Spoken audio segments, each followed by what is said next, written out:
What do a lazy pothead bowler, a disgruntled Vietnam vet, a feminist, a nihilist, an asshole millionaire, and his trophy wife have in common? They're all pieces of a complex kidnapping plot with a lot of ins, a lot of outs, a lot of what have yous. Maybe it was anti Semites, maybe she kidnapped herself, but all the dude ever wanted was his rug back in the 1998 cult comedy, The Big Lebowski. I'm Connor Eyzaguirre. And I'm Austin Johnson. And this is a long time coming Filmgazm.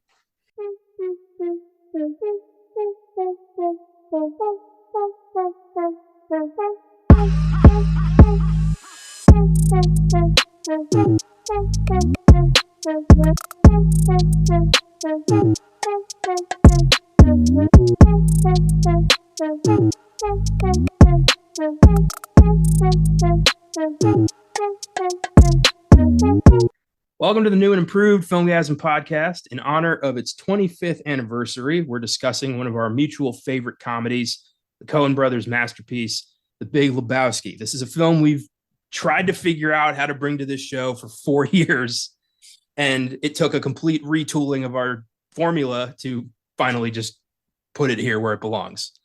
And yeah, this is, I'm so glad we're doing this. I've been wanting to talk about this movie for God knows how long. I love this movie to death. Yeah, same here. I think it's our favorite mutual movie, if that makes sense. We both kind of, it's revered by both of us, and it's near the tippy top of our, personal top 10, top 20 lists. Probably my, in my top 5 for my favorite 90s movies, and same for you. It's both our favorite Coen brothers movie, so it just kind of like checks all these boxes of this common interest we both have in it. And it's one of the first movies we ever talked about as friends. We talked about the Coens a lot when we first met. We figured out that was kind of the brothers, the directing writing combo of those two guys is kind of the thing that connected us at first. I'd credit them and Tarantino for kind of forming our friendship. So that's really special. And this movie is just so fucking good. It's 25 years old. That's crazy.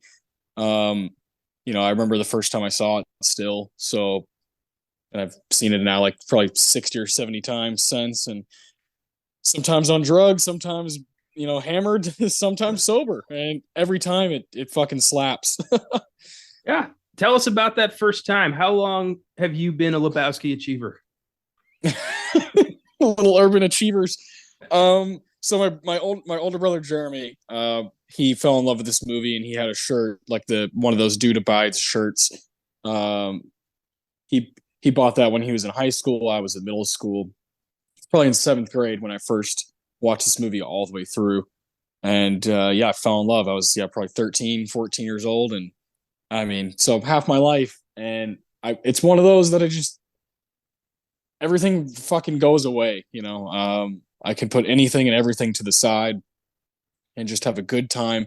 But it also does that thing, while I'm laughing a shit ton at all the cursing and, the ridiculous lines that Walter spits out, I find myself always kind of having that phenomenon of, oh yeah, I forgot how like unique this scene was, or I forgot how cool the way they connected this. And it's like my favorite kind of movie, favorite kind of subgenre, like a private eye, private detective.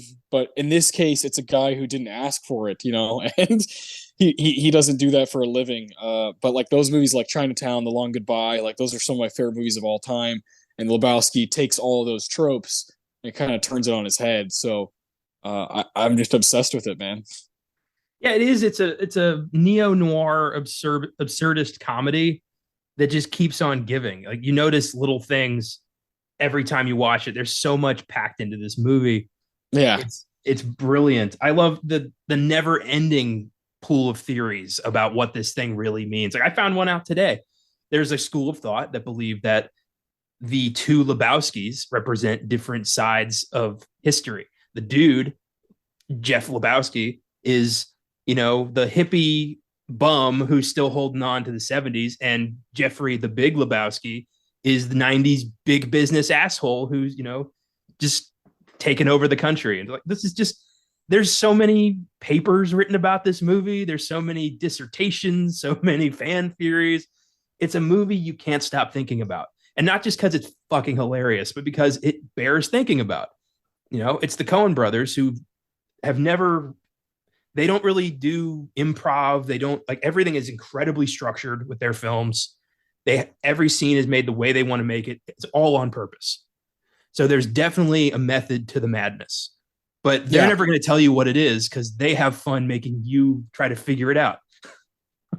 Yeah, yeah, it's really amazing. Of course, we were super young when it came out, 98. We were both 3 years old, but it's amazing that this is the movie that follows up, Fargo, kind of their Oscar darling, this movie that everybody loved, made a bunch of money, and kind of put them in a whole new spotlight after already doing some amazing work, like Blood Simple and Barton Fink and Miller's Crossing, like all these awesome movies, but Fargo was the one that really, really broke everything open and was like, oh, these are two of our best, filmmakers that we have. And then they follow it with the Lebowski, like it's such a ballsy move, but I think they knew, just give it a few years, man. And people will come back to it, reevaluate it. So many big time critics like hated it when it came out. And then, years later, they're like, oh, wow, that's actually one of the more brilliant films of its era. So I love that we have the benefit of seeing it later when it already had gained kind of a cult status. But I would have loved to see this thing in theaters when it came out, and kind of I wonder there's a line in the sand. I wonder which side I would have been on. I don't know. I truly don't know. Would I have gone with the masses and been like, yeah, this is fucking weird, doesn't make any sense, it's all for nothing, or would I have been like, no, there's something there? I always wonder that. I feel like, considering we've never really, gone with the grain when it comes to trends, I feel like we would have seen something in this immediately. Well, the first thing that I would have I would have been cool with it, like watching it, is the soundtrack. Like the soundtrack's just so fucking good, and you also have Carter Burwell doing like a score as well, so it's kind of working in tandem. So you have the Coens go-to guy for the score, and you have all these amazing songs throughout it, and it's not just you know like cute Wes Anderson type soundtrack. It's kind of all over the board. They got like the typical, symphony orchestra type music, but they also have two Creedence songs. Like, well, that's insane. And they shout out Creedence more than any movie ever has. And they've got, moo cha cha cha, like it's kind of going across all genres. So like I would have been a sucker for that anyways. And just I love cursing in movies, so I would have had a field day with that. I don't know if I would have connected totally with the story right away, but I would have liked just kind of the cloth, like the fabric of this movie. Well, I know when I first saw this, I was like 11 or 12 years old. It was at a beach house. My mom and dad put it on, and I was enamored. I was entranced. I'd never seen anything like this. I was just like starting to be allowed to watch R-rated stuff openly. Yeah. I mean, I've been watching R-rated stuff on my own for a long time, but openly, like during the day, it was okay with adults. It was new. Like the sun's out. Yeah. I mean, to hear the phrase, "This is what happens when you fuck a stranger in the ass," and to hear that in front of your parents when you're 11 years old, the first time, you're like, I'm seeing something completely new right now. This is, I at that point in my life, I'd never laughed harder. Yeah. And I just kept this in my back pocket ever since. It's one of my comfort movies. Mm-hmm. I watch it all. If it's on, I'll just watch it. I'll drop whatever I'm doing and I'll be like, oh, yeah, Lebowski's on. Yeah. I'm doing this now. Yeah, it is one of the rewatchables. It's one of, like, for me, it's one of like the 5 things that, like you said, if I catch it on cable, of course I want to watch it so I can see all the cursing and everything. But even if I catch it on fucking TBS or TNT or whatever, I'm still gonna drop what I'm doing and watch from there until the end of the movie. Just because I enjoy being with these characters. I enjoy being in this. I love Los Angeles movies, and I especially love when they have a unique take on Los Angeles, and maybe take, that's one of my favorite things about Paul Thomas Anderson. So like he likes to go in the valley, San Fernando Valley, and I love that the Coens kind of do this like nasty, grimy bowling alley is like the kind of the base of the movie. I love that because like those places exist, these people exist. One of my favorite things about the movie is when the argument with Smokey. And I love when they're walking back out to the car and he's like, he's an emotional guy, all right? He's got emotional problem. Like, you can't be doing that shit. And those are normal people. Those are normal people. And like I love being able to relate. And the Coens are so good at writing characters that you can relate to, but also laugh at and laugh with. Oh, totally. My favorite moment of that whole scene is when they're arguing in the car and you see the cops pull up, the insanely horrible response time, and they're not even phased. Yeah. It's brilliant. Yeah. And I'm calmer than you. Waving the fucking gun around? Calmer than you are. Jesus, Walter. Did you just take it easy? God damn. I'll never forgive the city of Los Angeles for tearing down that bowling alley. Yeah. Doesn't that suck? That was immediately something that I wanted to visit. When I was in middle school, I was like, oh my God, like if I go to that bowling alley one day, I would go to Los Angeles specifically for a Big Lebowski tour. Could I go to the the Big Lebowski's mansion? Could I see the room where the urban little achievers? I want to hang out with Brant. Come on. My dad had a T-shirt of the dude looking in the Time Man of the Year mirror and just like, like he had that as a T-shirt. Yeah, that's great. yeah, man. Obviously, already right off the fucking get-go, this is one of those episodes, one of those movies that we've been waiting so long to talk about. It's gonna be hard to not just quote the whole thing and talk about from point A to point B, like from beginning to end. From opening credits to end credits, from Sam Elliott to Sam Elliott. It's gonna be hard not to do that, but we'll try our best to calm down. Yeah, so let's try to get back in the structure. It's gonna be hard to stay in the lane here, but we're gonna do what we can. Gutter balls, yeah. Damn. So my opening question: there's a theory rolling around that Walter rolling. I'm not even doing it on purpose. On Saturdays, I don't roll. They already posted it. Well, they could fucking unpost it. Anyway, that Walter's pretty much a pathological liar, that Nam didn't happen, that he's just convinced himself that he was in Nam. So my question to you, what do you think Walter was actually in Vietnam? I love that. I love reading theories about this movie. I love reading people who are skeptical about this movie, like reading what they have to say. I've never really taken that one like to the dome and actually like thought about it, but yeah, I mean, I don't know. I think his obsession with it is obviously a stereotype for a lot of American veterans, and while it's poking fun at a certain stereotype, I also think some veterans would probably get a good laugh out of Walter, because they're like, oh yeah, I know guys like that, face down in the muck, so you and I can enjoy this family restaurant. I don't know. I would say, yeah, I would lean towards yes, he actually did serve. And this is supposed to be late 80s, early 90s, the movie. It's supposed to be, it's not 1998. It's supposed to be whatever, 1990, 1991. We see pretty clearly that there's certain events, like current events happening at the very beginning of the movie. We see the president at the time talking, and so it kind of gives you clarity on what time it is. So the timing works out for Walter to have served in Vietnam. That character. The more I watch Big Lebowski, the more I think Walter might be the greatest American character of all time. He is just it's one of the perfect melds of actor and character. Like nobody but John Goodman could have played Walter Sobchak. And the Coens knew that because they waited till Goodman was available to make this. Yeah. And it's because they knew what he was capable of already. Yeah. Barton Fink is one of It's one of the most underrated villains of all time is Goodman and Barton Fink. Oh yeah, Charlie Meadows is a fucking nut.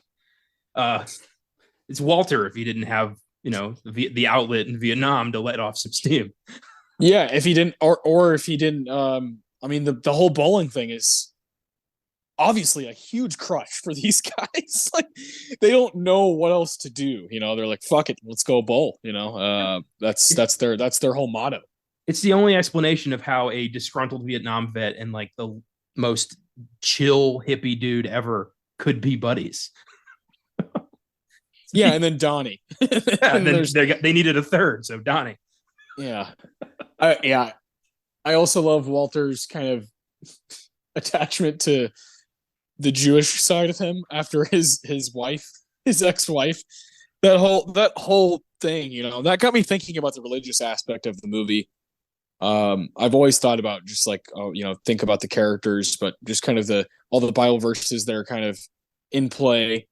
And there's, it's pretty on the nose at times. And obviously the dude is kind of a Messiah type character, Messiah for the bums. I love that. That's how I was thinking about the movie this time. Next time I watch it, I don't know, I'll find something different to pay attention to. I'll pay attention more to Big Lebowski. And that's what I do, because when you see a movie so many goddamn times, you just change your gears and like what you're waiting for and what you're paying attention to. That's cinema. That's what it's all about. Oh, absolutely. There's so few films you get to do that with. There's so few films that you feel the need to just keep with you and watch constantly. So it's such a rare effort to get to explore a film that much, because there's only a handful of movies I would want to do that with. Yeah, well, it's not my favorite movie of all time. It's probably my favorite to rewatch though. A lot of my favorite movies are tough, like gritty, tough, grinded out movies that are not necessarily fun or something you just throw on a random night. But that's where my heart lies. That's my taste. It's kind of like when you have bands that you really enjoy, but there's other bands maybe you like as much or a little less, but you go back to them more often just because it's fun. It's like it's comfort. And Big Lebowski, while it does make me think, I can just sit back and relax and enjoy the show. And laugh like a hyena the way that David Thewlis does. I love that laugh. What the fuck is wrong with this guy?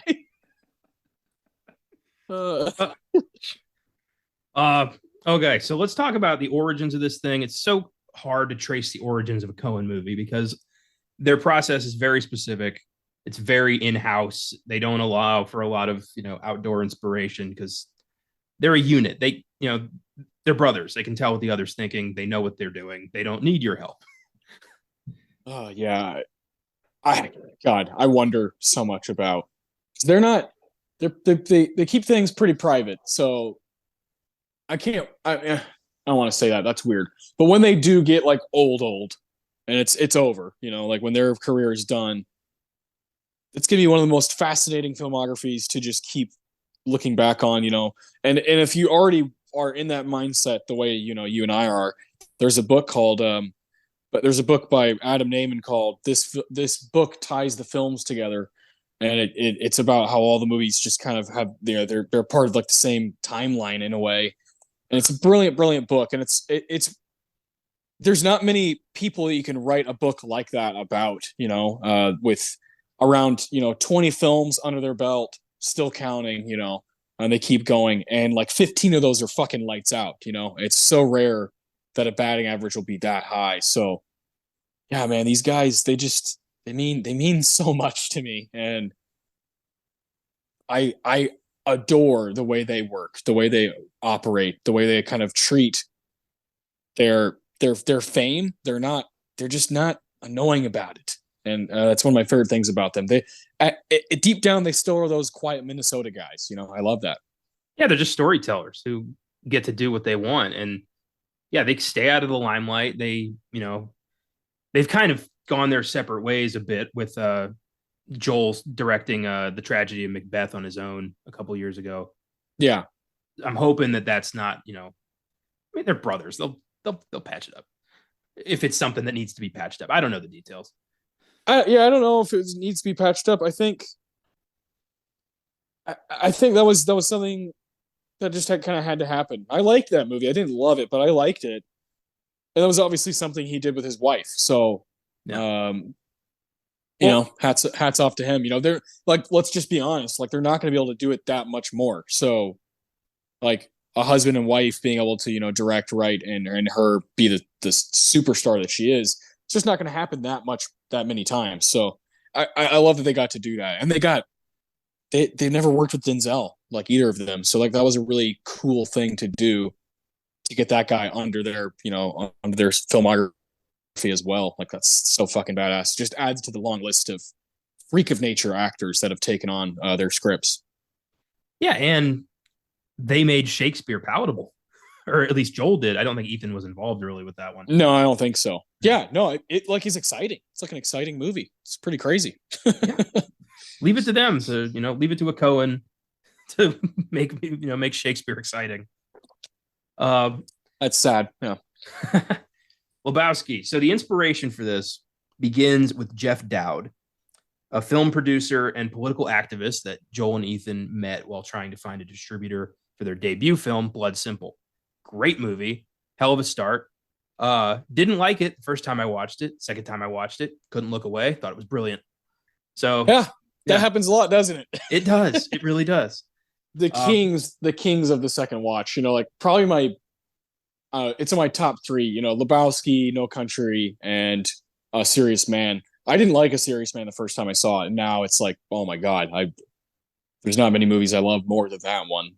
It just requires a certain like gear in your brain to be fixated on it and figure it out yourself. And now I'm totally obsessed with that movie. And my that DVD that I have, there's a kid who's an extra at the end of the movie because it was filmed in Minnesota, right? And my brother lives there, and a lot of my family's from St. Cloud, a little town in Minnesota. So my brother now lives in St. Paul, and his girlfriend went to school with some of the kids that were extras in A Serious Man because it was filmed like at the middle school she went to. So he signed it for me. This kid who's an extra, signed it for me and sent it back, and it like wrote this long thing like I hope you keep enjoying this movie, you know. And so I have the autograph of some random extra kid that's you know, if you've seen the movie, you know the end of the movie involves some kids like out of school, and one of them fucking signed my DVD. But that movie, I didn't like it, man. I didn't like it at first. No Country for Old Men even was like, I like this, but like it's so quiet, you know. And then you watch it again, you're like, oh, this is like one of the greatest American movies ever fucking made.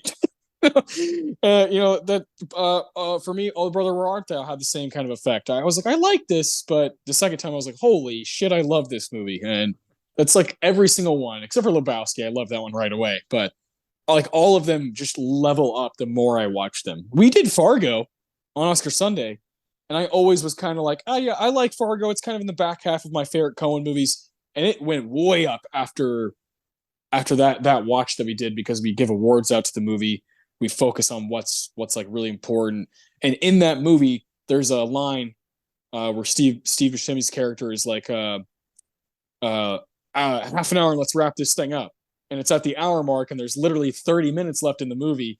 And it's those things that you like catch as you keep watching them that make you fall in love, and they become, you know, part of your heart as a movie fan. So that they just keep doing that.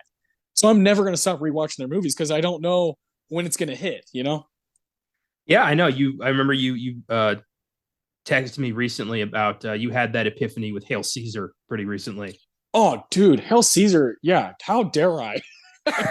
How dare I? I gave that movie a 6 and raised it up to a 9, you know, raised up from 3 stars to 4.5 stars on Letterboxd. Like, I was just like, oh my God, this is so good. And like way up my alley. Like, where the fuck was I? What was I doing when I saw it in theaters? And I was just kind of like, oh, this isn't what I'm used to with the Coens. They're making me stretch too much. So like, fuck off.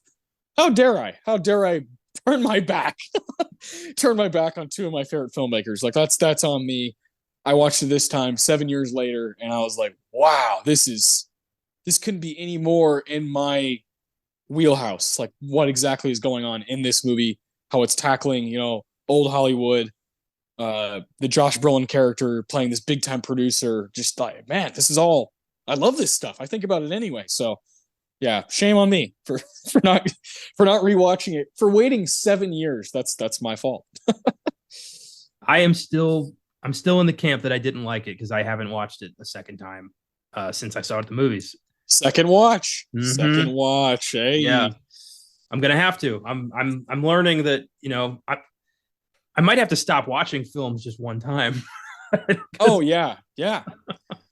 I rewatch stuff way more than I think most people do, and I think a lot of people are like, "Well, why do you do that?" And it's because of that sensation. And I'm way different than I was when I was, 16, 17, 18, 19, 20. Even 3 years ago, my movie mind has changed like vastly. So I love giving movies that lifespan, in my own brain. And if after the second time, that's when I think you can make a true judgment. Yeah, I'm starting to realize that as well. So that will be happening at some point. So Jeff Dowd, this film producer that the Coens met, he had been a member of the Seattle Seven. He frequently drank White Russians, and he referred to himself as the dude. Yeah, and the Coens were like, "I'm going to write that down." Yeah, yeah. That's the sign of a great writer.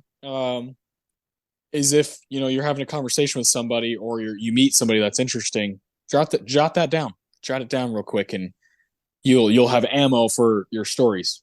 Yeah, that's write what you know, and when you meet eccentric people, yeah, take note of that shit. They also took inspiration from a friend of theirs, Peter Exlin or Exline. I don't know how you pronounce that. He was a Vietnam vet who lived in a shitty apartment with a rug he was very proud of because it, quote, tied the room together. So they're like, that's interesting. And they wrote that down too. It's just a funny idea. The fact that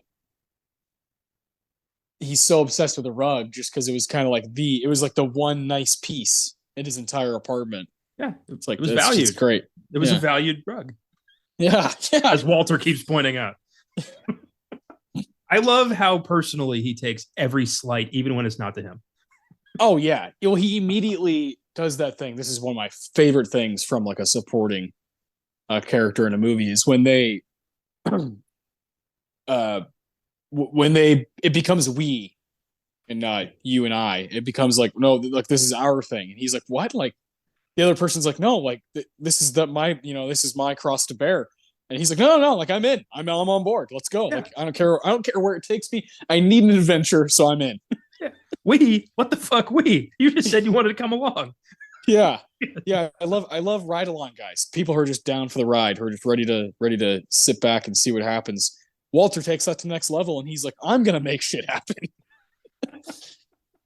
I love characters like that so much. Like some of my favorite tropes from like Wes Anderson movies is he always has these characters who are larger than life, like Dignan, Owen Wilson's character in Bottle Rocket is just like, is this guy real? But he's just, I'm about it. Like I'm about whatever. Where's the action? Like let's fucking. Where's the action at? That's what I want, and I love characters like that so much. I love characters like that specifically because beneath the surface, they are oftentimes cowards or depressed or like regretful of something. They have so much beneath all that bluster, and you only get to see it very briefly, if at all. Yeah. No, those are the moments. Great point. Yeah, Walter, you can tell the guy cannot be in a room alone. No. And his moment of like, the cracks is when, he's giving Donnie's eulogy and he starts bringing up Vietnam again. And it's just it's fucking ridiculous. Oh, he's perfect. So they got those guys. And then the Coens met filmmaker John Milius in LA when they were making Barton Fink. And they incorporated his love of guns and the military into the character of Walter. And John Milius is one of the most interesting filmmakers of all time. He was a gung-ho kind of nutcase who wrote Apocalypse Now and directed Conan the Barbarian. Friend of Spielberg and Coppola. He came up with that group, but never really was as successful as they were. He had a stroke that kind of took away his ability to speak. There's a great documentary called Milius that tells his whole story. I recommend checking that out. It's so interesting. But he was the inspiration for Walter Sobchak. I didn't know that. That's fantastic. I didn't either. I had no idea. It makes perfect sense. Like if you look at the guy, you're like, yeah, okay, I can see that. Yeah, the coolest like costume design of all time.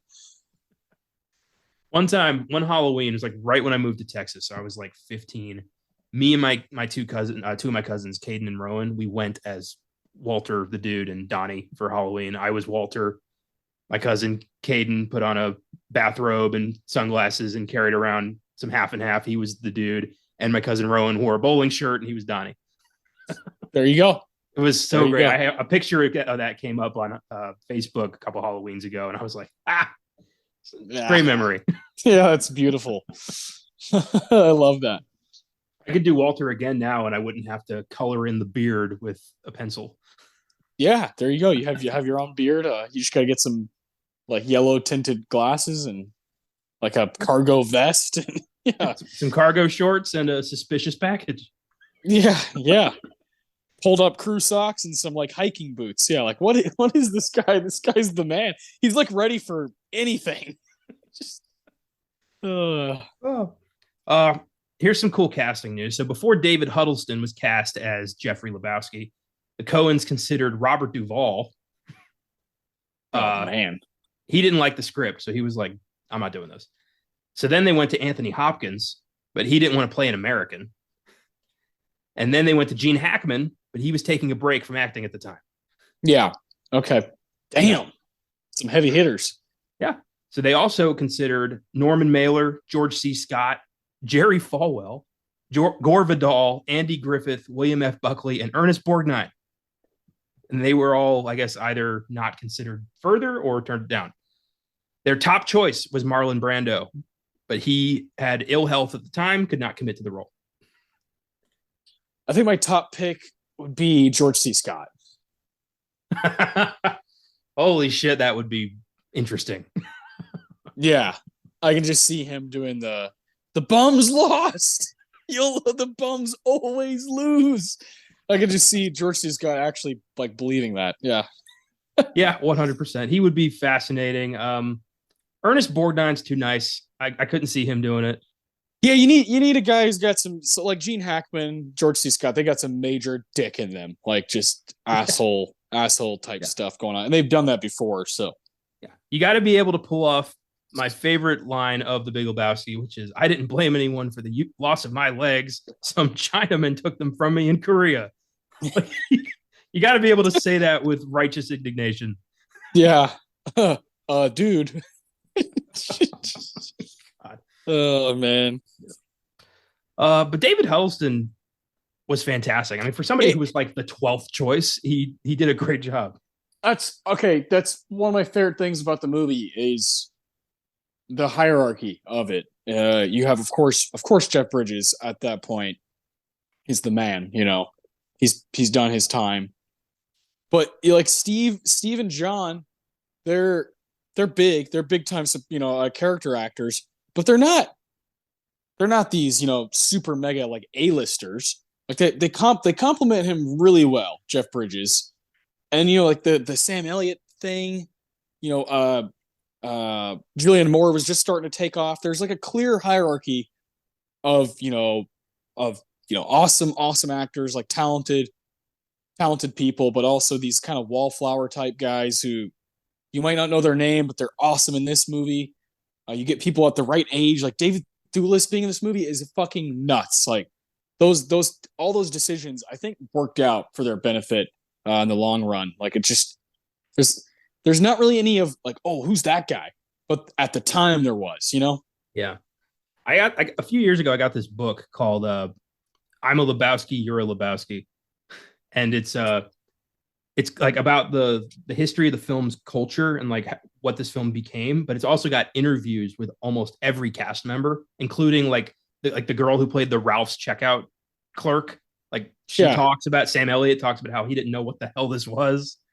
It's so fascinating to look into the inside of these guys, just like from the biggest stars to like people who were just at Jackie Treehorn's party and just their thoughts on the film. It's a really cool book. I'll let you borrow it sometime. It's a great read. I love that. Yeah. What is it? You're Lebowski. I'm a Lebowski. You're Lebowski. Yeah. That's I'm terrific. A dude. He's a but dude. I'm very busy, as I imagine you are. Right from the get-go. What a prick. Again, Brent filled me in. You called Brent. Brent filled me in. Where do I come in? So good. It's just, yeah, the character development in this movie is on a different level. It's one of those things where you don't have to wonder where you're at within 5 to 10 minutes. You really don't. It's perfect. It's not spoon-fed to you, but it allows you to participate in the journey and just kind of be there, which is nice. Like, you're not constantly like, wait, who screwed over who? Like, how does he fit into this? You're just like, oh, okay. Interesting. Like, the whole time, which I appreciate. A lot of these whodunits, noir kind of thrillers, or the structure this film follows, a lot of them can get kind of muddled if you're not really paying attention. But this just kind of, it's like if, Bogey smoked a bunch of weed first. It's great. Yeah, that's kind of the whole thing, right? So Bogey's such a good, because obviously he was like the king of noir, like detective movies during his time. And like a movie like Chinatown or The Long Goodbye, where they're like a little more serious, like they have their laughs, but it's like more serious. We as audience members are kind of like the dude, where we're just kind of going with it. Like, you don't really have a choice, and the dude is like, fuck, hey, I love when he's, he sits back with his White Russian. He's like, I'm having a fucking great day, like this is great. And then he gets pulled out. Oh, there's a beverage here, man. Like the ins and outs of that character, and like the ride that he goes on. It's so easy to be on board with, because you kind of relate to him. You kind of just relate to the like, oh, like, what the fuck would I do in this situation? I'm not a real detective. I'm just as dumb as the next guy, Yeah, and all he really wants at the end of the day is his rug. That's all he cares about. And it's all just trying to find out, oh, so once this is solved, I can get my rug. It's like, yeah, I love that consistency. Yeah, me too. And I love that he, at first it's like, oh, I'll get 20 grand, like that's cool, and then like, oh, 100 grand, there's like these added things. Still, he's committed to the rug. he still wants that rug. He wants that rug, and he wants something close to like what it resembled for his apartment, like his dojo. So cool. I love the fucking poster of Nixon bowling. Yeah. Oh, I want that. I want that fucking poster. Yeah, so cool. I think I was telling you, I just went to here in San Antonio, like a super competitive bowling alley. And it reminded me a lot of like everybody's wearing like matching shirts and shit, and there's no music playing. It's very serious. Like we're here to bowl, we're here to compete, and there are people like Walter who are like, well, you were over the line, like they're like looking for that kind of stuff. It's like, Jesus, man, like these people are serious. Like when they get a gutter, they're fucking pissed, And I was like, I've never been around this ever in my life, and I was thinking about the Lebowski, and I was thinking about the movie, and then asking people there, oh, have you seen it? And they're like, every motherfucker who comes in here who doesn't bowl asks me if I've seen the Big Lebowski. No, I haven't. And I was like, yeah, I'm sorry. I figured, you've gotten that a lot. They're like, no, the movie's not even fucking about bowling. Oh my God. It is a little bit, like people were yelling at me like, fuck this kid. Wow. It was awesome. I was in heaven. I love aggressive. This unchecked aggression will not stand, man. I loved it. It was great. Jesus, I can't imagine getting steamed about bowling.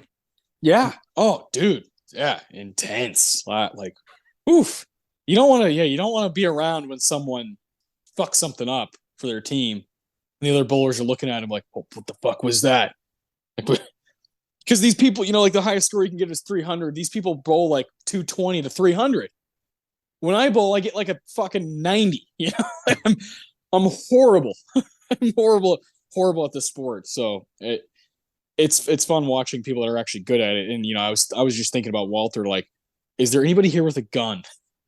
Yes. Yeah, probably. Yeah. Hyper We're in competitive. Texas, you know. Yeah, it was just hyper competitive bowlers in Texas are 100% packing heat. Yeah, someone. I mean, there were hundreds of people on there, dude. Like hundreds, and everyone was there with like a uniform on, ready to bowl. And then you waltz in asking about the Big Lebowski. Oh yeah.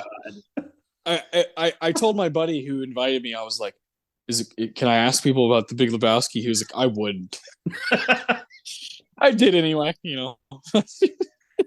I would have immediately brought up Kingpin. Yeah, I was like, what about Kingpin? They're like, okay, that movie's pretty good.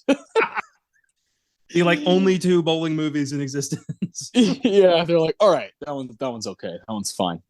But the Big Lebowski. They're like, it just uses bowling as, you know, as a vessel. I'm like, yeah, but it's funny. Oh my God.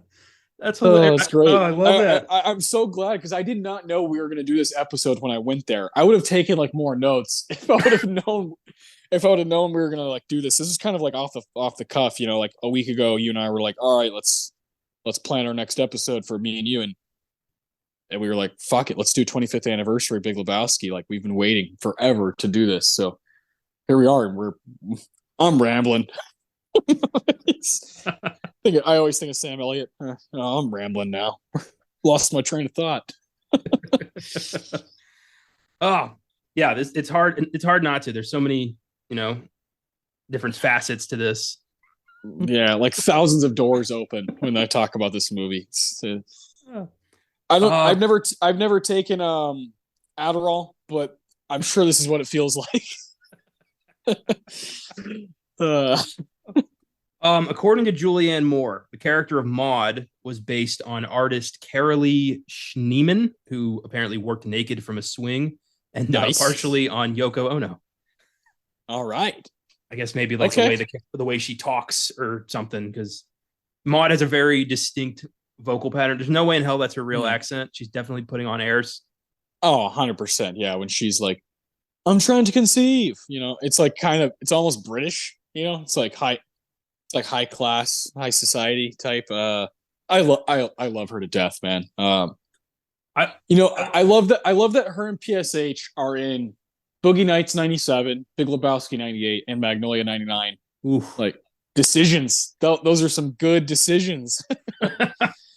I love how she keeps like trying to trap the dude into like being uncomfortable around like female form and like, you know, female body like terms, and he's just like, what? Like, he doesn't care. You mean vagina? Coitus? Yeah. Yeah, I love that. I love that line. And she's like, yes, coitus, sex. Yeah, she's amazing. She's a great character. Obviously becomes super essential to the story, and she's one of those random ass 90s characters that just kind of sticks with you. And, you know, she's like on the main poster. It's her. It's, you know, it's from when Jackie Treehorn, you know, slipped some stuff into his White Russian, and he has this wild dream, and that's like became like the poster was when they're holding the bowling ball together. It's like iconic. It's so cool. Oh yeah, there's so many iconic moments of this movie. It's crazy. This had me rolling. The character of Jesus Quintana, who yes, the one of the weirdest movie characters of all time. Played by a guy who's like Jewish. Yeah. If I had more room in my thesis, I would have done a whole thing on Turturro and the Big Lebowski, but it didn't fit.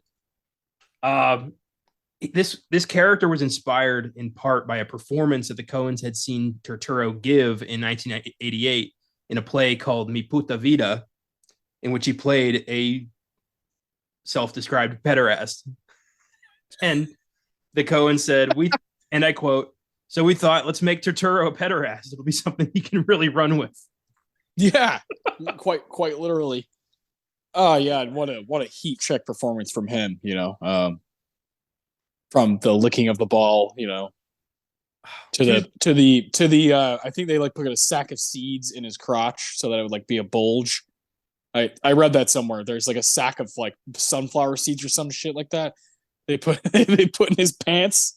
His like lavender pants, like, oh god, the it's one of the best introductions in movie history, from like the Gypsy Kings cover of Hotel California, Yeah. and just this, dude and Walter and Donnie just looking at this guy like, what a creep, to him, like, Yeah. just, the weird, slightly sexual way he's cleaning the ball. It's crazy. Yeah. I love the line from the dude when he says that creep can roll, man. Fucking Quintana. Yeah. Yeah. And Walter in his mind is thinking of so many like horrible things. It's hilarious. Oh God. Uh, the Coens wrote the big. I thought this was crazy. The Coens wrote the Big Lebowski around the same time as Barton Fink, so they had this in their pocket for a good 7 years before they decided to make it. When the Coen brothers wanted to make it, John Goodman was filming Roseanne, and Jeff Bridges was doing the Walter Hill film Wild Bill. So since they couldn't get John and Jeff at the time, they thought, all right, let's just make something else. And that was Fargo. Fargo was an afterthought because they wanted to do Lebowski, but they couldn't get the Dreamcast. It makes sense. Fargo is very simple. It's like at the heart of, it's where they live, where they're from. It's dealing with people that they probably, grew up, hearing these, this accent and these type of small town people. It just works. Like Fargo, you can tell, is something that they could have done at the drop of a hat. Like, yeah, that's just who we are. Like we could just write stuff like this. And it's funny because it's the movie that they're probably most known for. That one and No Country. Those are the two big Oscar movies. So that's really cool. And when you win an Oscar for screenplay, you're allowed to do whatever the fuck you want next. And so it's cool that they got to go back and do this thing that they've been wanting to do for a while, the Big Lebowski. So fantastic. I love that. That's the way it worked out. Well, I love it because most people would think Fargo is the lifelong passion project, and Lebowski is the afterthought fun thing they want, that they, could do when they could write their own ticket. But no, it's the opposite. Lebowski was the passion project, and Fargo was their off the cuff, we got to make something movie. That's yeah. That's Yeah, I think most people would think that. For some reason, I feel like they could write tons of Fargos because they're just like, yeah, maybe that's a passion project, but like it's been there for so long that like we haven't really there's not like a lot of thought required. Like, the Big Lebowski is a fucking California movie, like through and through, and it's an LA movie dealing with these wild charismatic characters, hippies, and that's what California is. It's like a hodgepodge of all kinds of different people, and they nailed that so well. Whereas Fargo is like, yeah, we can do that any day of the week. I love the way that they approach writer's block. Their solution to writer's block is write something else. It's Yeah. when they got, for example, when they got writer's block on Miller's Crossing, they started writing Barton Fink, a story about writer's block. And then, when that was done, they were like, hey, and they were rejuvenated, and they went back to Miller's Crossing and they finished that up, and voila, you got two scripts. Yeah. And that's 1990 and 1991. Bang, bang, fantastic stuff. Then they do Hudsucker Proxy, like fuck off. Like that's an amazing screenplay. Like fuck you guys. No one talks about that movie, but it's so good. Like, I can't stand them. For kids. Yeah. Love Hudsucker. Oh, geez, dude. Yeah, me too. I mean, yeah, there's not many that I don't enjoy. So I like even my least favorite. I'll still find a way to have fun. Like I had heard, most people say their weakest film was Intolerable Cruelty, 2003. When I finally watched that, I was like, this is enjoyable. Like I don't get it. I'm having fun here. I love watching Clooney lust after an obvious gold digger. It's if that's their worst, like that and The Lady Killers, like okay, cool, I'll take it. I refuse to accept The Lady Killers as a misfire. That movie is hilarious. It's fun. It's a great story. And yeah, that's all there is to it. I haven't seen The Lady Killers in so long. That's the one I need to rewatch that one. It's been forever. But like all the others, Inside Llewyn Davis and these other movies I've seen, a handful of times. Like even True Grit I've seen a handful of times. And I just Ballad of Buster Scruggs I've seen a couple times. Like I love these guys to death. They're just anytime. And right now, honestly, as I'm doing this, I'm like, maybe I will go back and watch Lady Killers. Maybe that's my next watch. I don't know. Like who's stopping me from doing a fucking Coen marathon? Who's stopping me? I'll randomly do that. Like watching just one of their films puts me in the mood to watch another one of their films, and then I just want to stay in that world. It's this tapestry they've created, that once you're in, you're kind of in. You're in the room, and you want to go upstairs. You want to go to the guest room. You want to explore the whole damn thing. And I guess the Lady Killers is kind of like the garage, and I want to go there too. When you've got J.K. Simmons playing a character named Garth Pancake, you can't go wrong. Yeah, no, that's one of the movies where like they got a bunch of people that like they haven't worked with or haven't worked with since. That's like that's cool. I like that they've done that. Yeah, their ensembles are to die for. They really are. Oh, so once they were able to get, Jeff Bridges was free, John Goodman was free. They made The Big Lebowski. It was a modest hit, grossed about 46 million on a budget of 15 million, and critics weren't kind. The response was pretty mixed. Many praised Jeff Bridges' performance, but they called the film aimless, bizarre, hard to get into, and it kind of just fell off the radar. And the Coens moved on. They did "Oh Brother, Where Art Thou," got a couple more Oscar nominations, and they were back in the good graces of the Academy. But Lebowski didn't go away. It took on a life of its own. It's become one of the most, like I think a film that like defines cult classic better than maybe any other movie. Yeah, it's gotten to a point where it's like even this like original cult classic isn't a cult classic anymore because so many people love it. It's not like a cult anymore. It's the cult part of it. The cult part of it is everyone who loves Lebowski is like head over heels obsessed with it to the point where like you're as annoying as you and I are about it. like where it's like, okay, like we get it, shut up, like you like that movie, but please move on.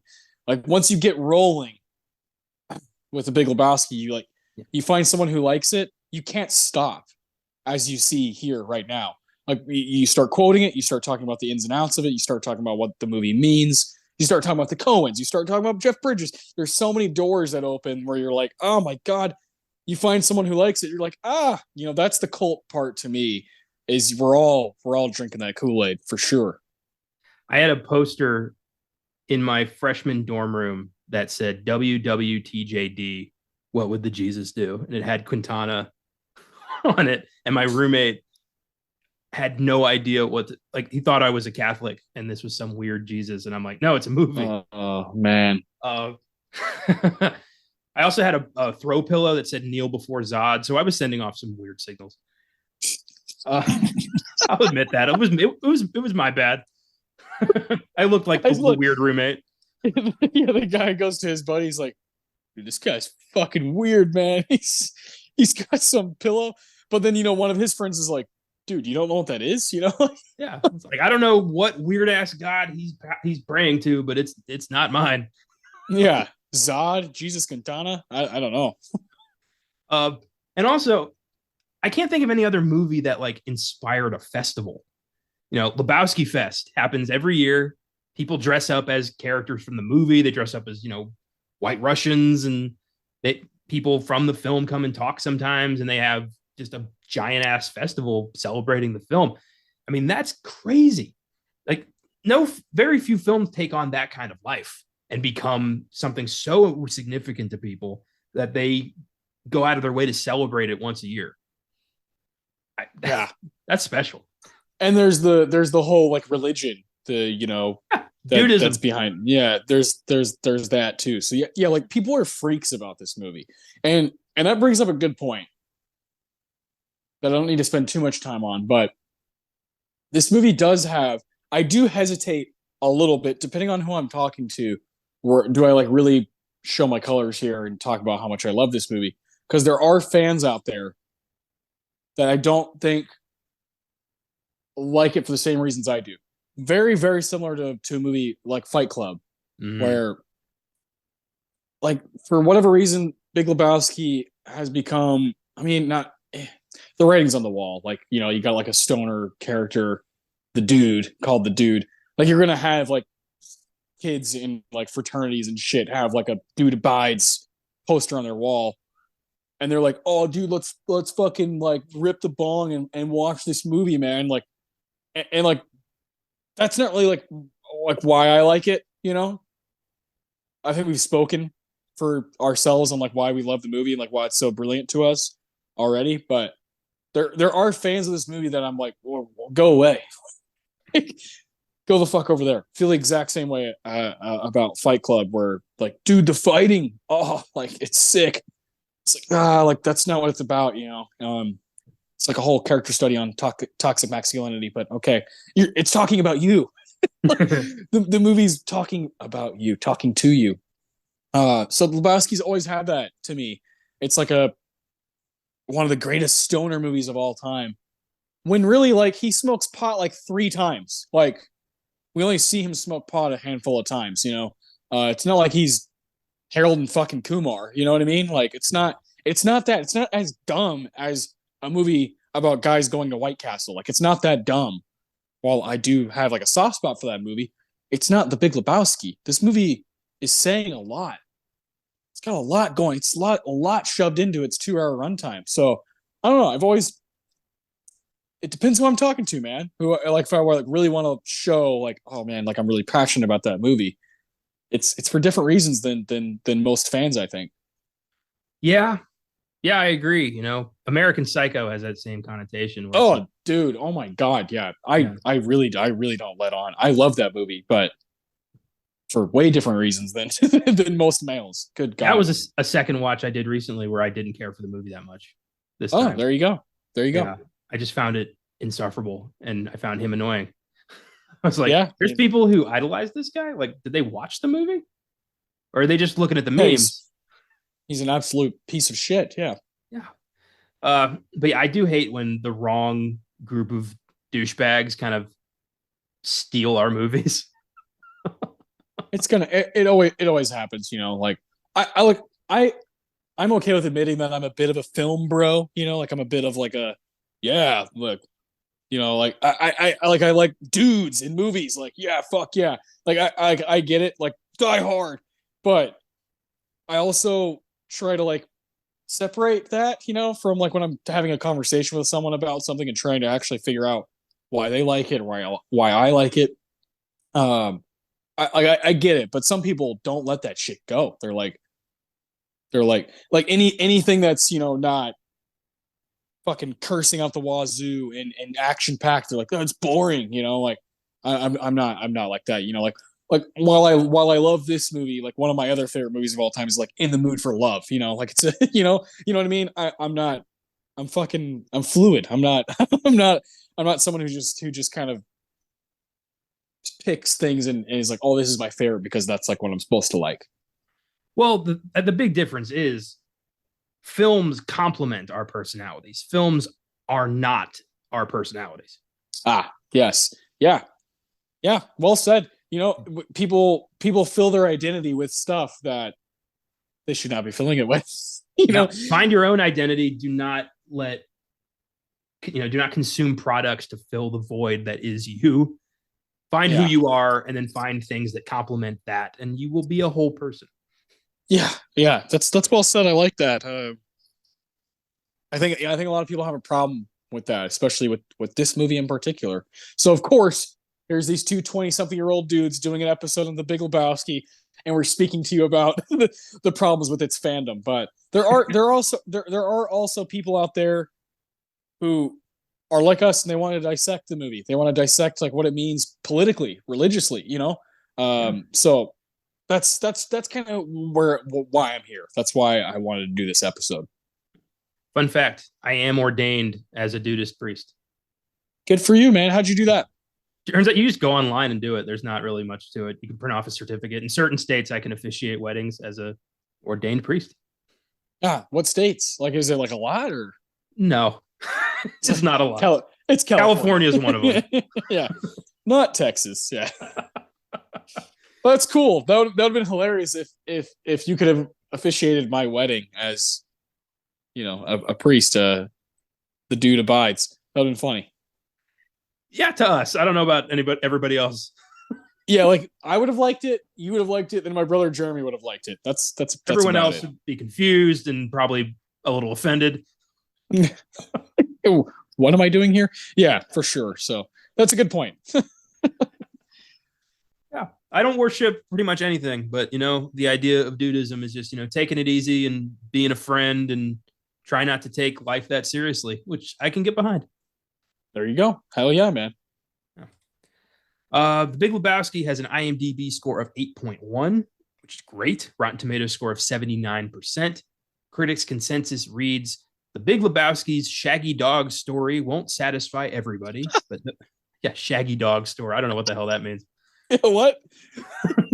But those who abide will be treated to a rambling succession of comic delights, with Jeff Bridges' laconic performance really tying the movie together.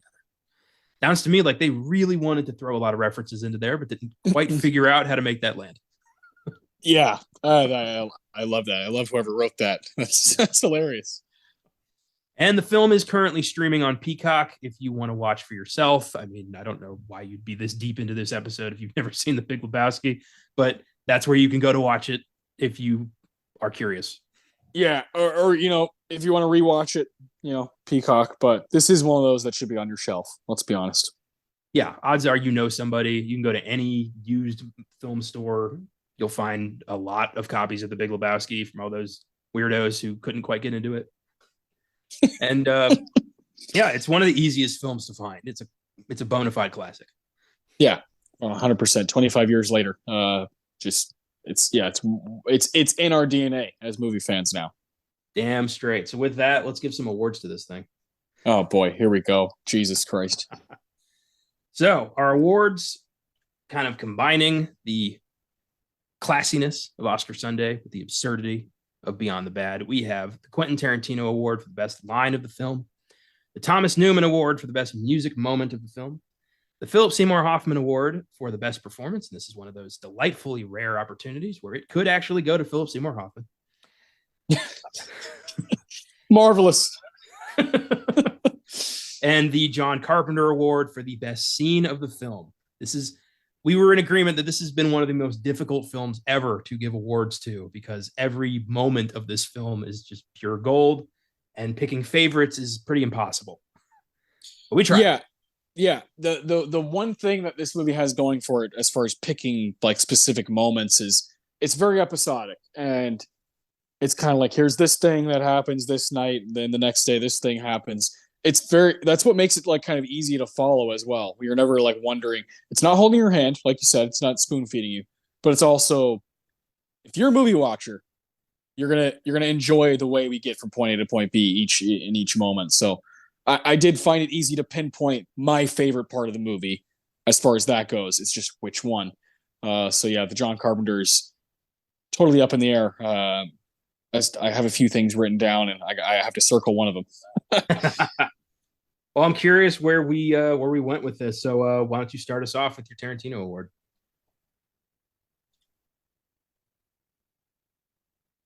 I chose a simple line from Bunny Lebowski. I'll suck your cock for $1,000. I'm just kidding. I just want to say that out loud. I was thinking, like, really, in the whole scheme of the film, really? Bunny? Yeah, this is so fucking hard. I have one written down, and I love it. It makes me laugh so fucking hard. It's probably the moment that makes me laugh the most, outside of some obvious like one-liners. I almost chose the opening lines of the movie from The Stranger, from Sam Elliott. That it's really long, that whole bit. Just like brilliantly written, incredible stuff, and the delivery from Sam is wonderful. But the funniest moment to me, as many great lines as Walter has, it's from something that Walter does, and the way the dude responds is my Tarantino. So close to the end of the movie, they're throwing Donnie's ashes to the ocean, and it's like in a Folgers, coffee bowl can, and Walter tries to pour it out and the wind's blowing, it goes back in the dude's face and like all over his hair. It's so funny because Walter doesn't really realize it, but he sees some of it on his shoulder, and he's like, "Oh shit!" And then he looks back at the dude, and the dude is covered in his and Donnie's ashes. And he does this whole bit about like, he goes back to he starts talking about Vietnam, and he's like, trying to do a eulogy for Donnie, and the dude says, "God damn you, Walter, you fucking asshole. Everything's a fucking travesty with you, man. And what was all that shit about Vietnam? What the fuck has that got to do with Vietnam? What the fuck are you even talking about?" But my favorite, like, probably my favorite movie line of all time is, "Everything's a fucking travesty with you." Oh, it's such a good line. And the dude, you can feel Jeff Bridges' like exhaustion. You can feel it when he's yelling at Walter, and Walter's like, he just hugs him and is like, "It'll be okay." And he's like, "Fuck it, dude, let's go, Bull." It's my favorite like run of dialogue between them two. It kills me every time. Like I can't, like, I just start crying because it makes me laugh so hard.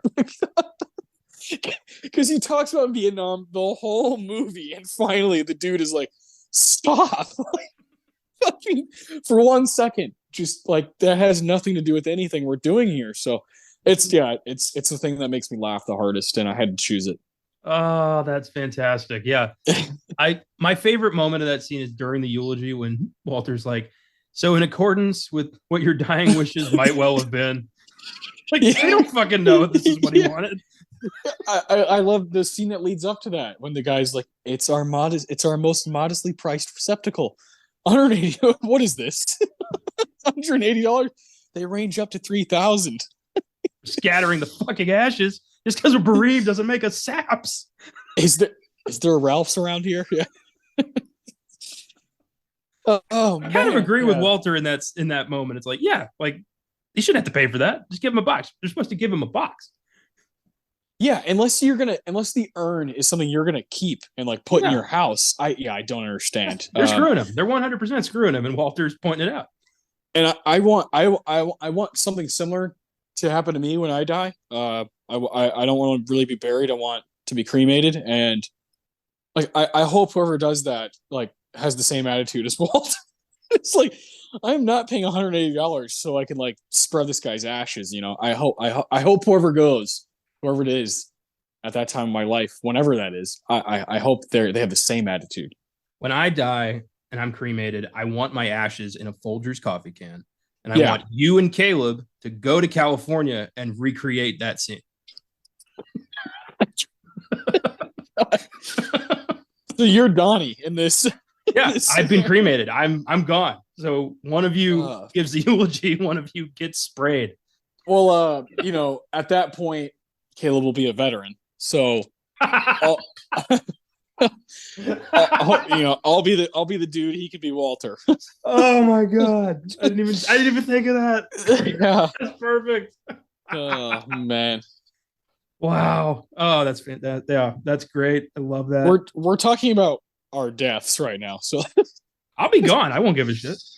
Yeah, no, true. I don't want the whole coffin burial thing, all that expensive shit. I'm not worth it, and nor is any other human being, to be honest with you.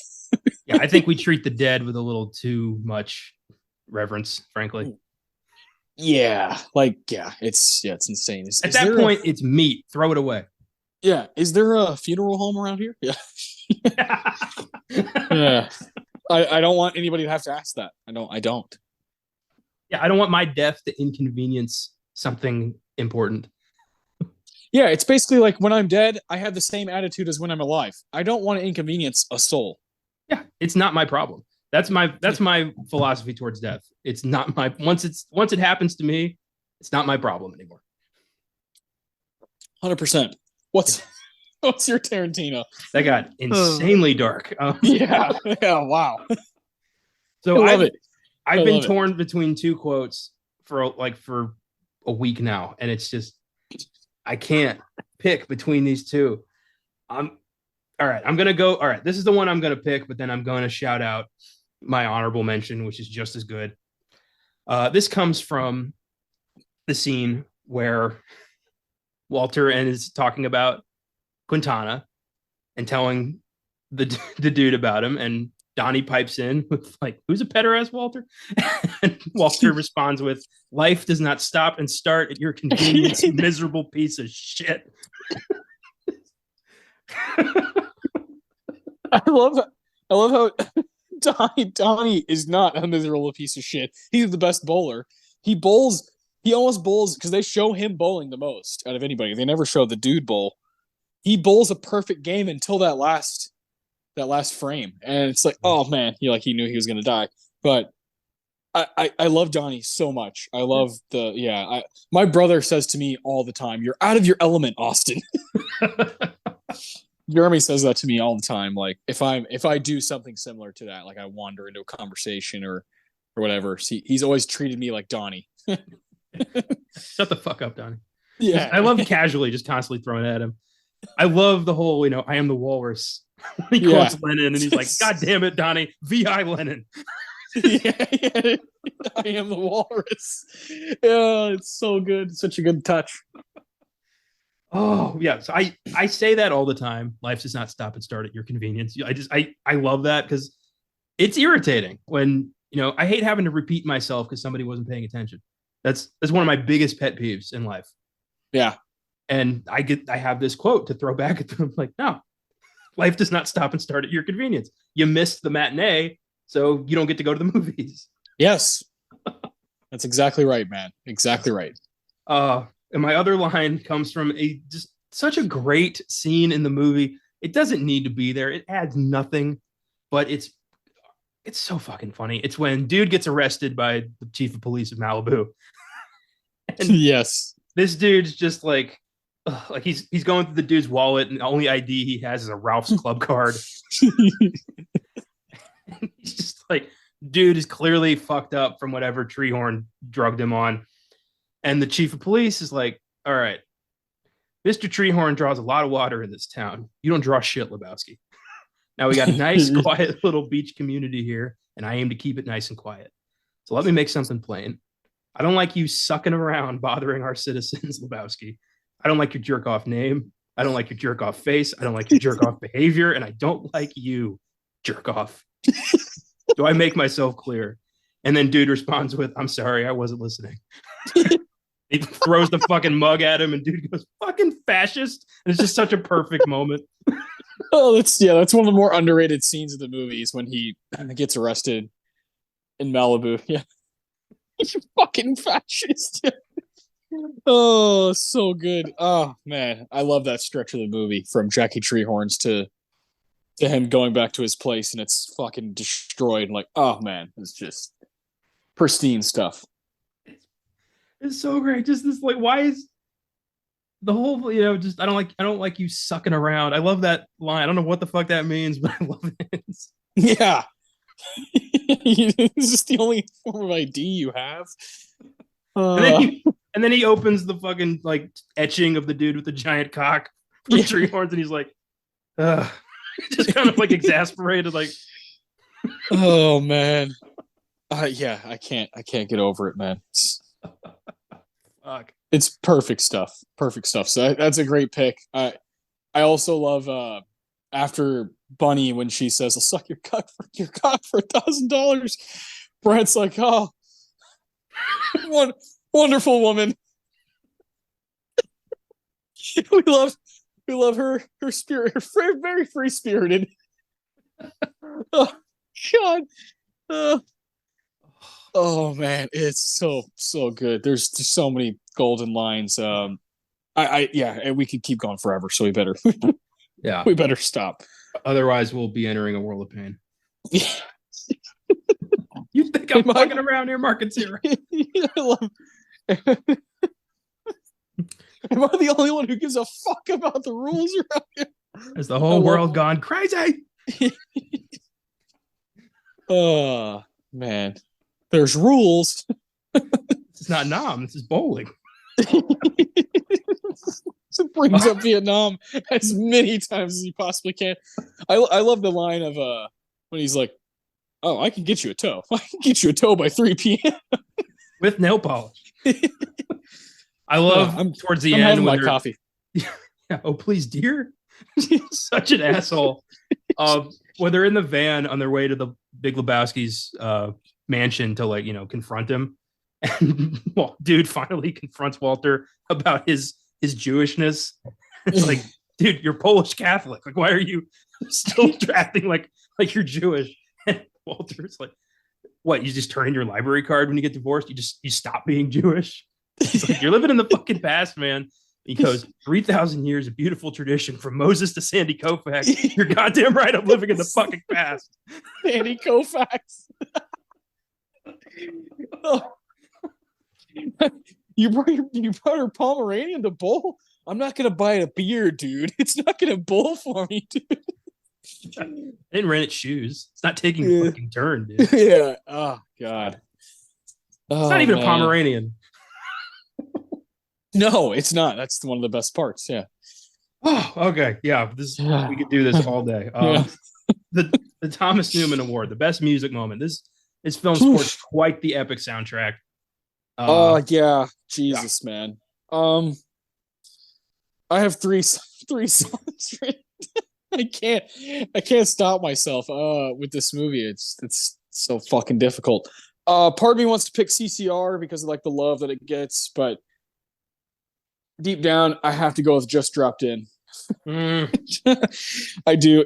I love that scene. I love the pageantry of it, the kind of dream sequence, how out of left field it is, how ridiculous it is, and how much of like an acid trip it feels like. It's just insane what goes on in the gutter balls, kind of a scene. So the choreography is great, all that's great, but the song is yeah, oh yeah. It's one of my favorite songs to listen to, like when I'm driving. I just adore it. When you're approaching somewhere, I love hearing that song like playing. Makes me feel like I'm in the movies. It's brilliant. Just dropped in to see what condition my condition was in is one of the coolest lines ever written. So I had to go with that. But the CCR, there's two CCR songs that it was hard to not pick those. Also because of the moments that they happen. But this is a banger of a soundtrack, so you can't go wrong. Yeah. My favorite thing about that scene are the throwbacks to all the random little moments that have happened in the dude's adventure thus far. Like, he's wearing the fucking cable guy outfit from Log Jammin'. Yeah. Saddam Hussein's at the bowling shoe place. It's just little shit like that always makes me happy. Saddam. Yeah. Saddam and the Iraqi. And Creedence, looking out my back door as he's driving through LA, a little happy, and then he drops his joint in his lap and crashes again. Yeah. Fucks up his day again. That's like an awesome. We've all had one of those moments where like maybe you're listening to the radio and the right song comes on and you're like, yes, matches where I'm at, Anytime that song comes on, I immediately just, slap the roof. Yeah. Oh yeah, me too. I do that with a lot of songs, but specifically that one. Yeah. This was one of the first things I wrote down. It's the opening credits, "The Man in Me" by Bob Dylan. Yeah. Whenever I hear that, I am immediately free of any negative thoughts, any bad day I was having. That song comes on when I'm watching this movie. I'm like, oh, okay, Lebowski's here. I'm in good hands. Next couple hours are going to be fantastic. Yeah. It just puts me at ease. It makes me happy. So yeah, this wins. It's a fucking great song. Yeah. Yeah. The lyrics are super fascinating, just like the movie is. And it's perfect for just kind of the montage we get of the bowling alley. And yeah, it's quintessential. I love the how quickly we go from tumbleweeds, to that. Like, it's such a good bang bang right out the gate. We're like, oh wow, it's a special soundtrack, unique stuff. And the next song that plays is "Ooh Cha Cha Cha," it's like, man, where are we? Like, this is awesome. Like, these choices are so unique and so cool. So yeah, Man in Me, can't go wrong with that one. The Run Through the Jungle is the one that I was like, oh man, like, because that scene is so good. He's like, pass me the ringer, dude. Like, Walter's so hung up on the ringer, his dirty underwear, his laundry. It's such a brilliant scene. It really it really turns the movie into like a pretty tough place. So, like it's all uphill from there. I love when he's like, "Give me the Uzi." Like, Uzi, you didn't think I was rolling out of here naked, did you? All right, let's Yeah. take that hill. And he leaps out of the car. Yeah, 15 mph. I grab one of them, beat it out of him. Like, just, oh my god, he beat it out of him. Like he proves that though. At the end of the movie, he proves like, oh, he can fight. Like, holy shit, that guy might actually been a nom. Yeah. Anti-Semite punches him right in the face. Yeah, he has no problem just taking these dudes out left and right. Yeah, which they're great. Autobahn, they're oh man, like brilliant casting. So yeah, that's good stuff. But yeah, good pick. So you went The Man in Me. I went Just Dropped In. Those are both quintessential moments in the movie. Philip Seymour Hoffman. Are we ready? Okay. Are we ready? I think we are. Yeah, this is a performance piece. The Coens, obviously the writing stands strong with all of their films, but they know how to get performances out of their actors. And this movie, hot damn, has some of the best, some career best for some people. So who did you go with? Who wins the movie?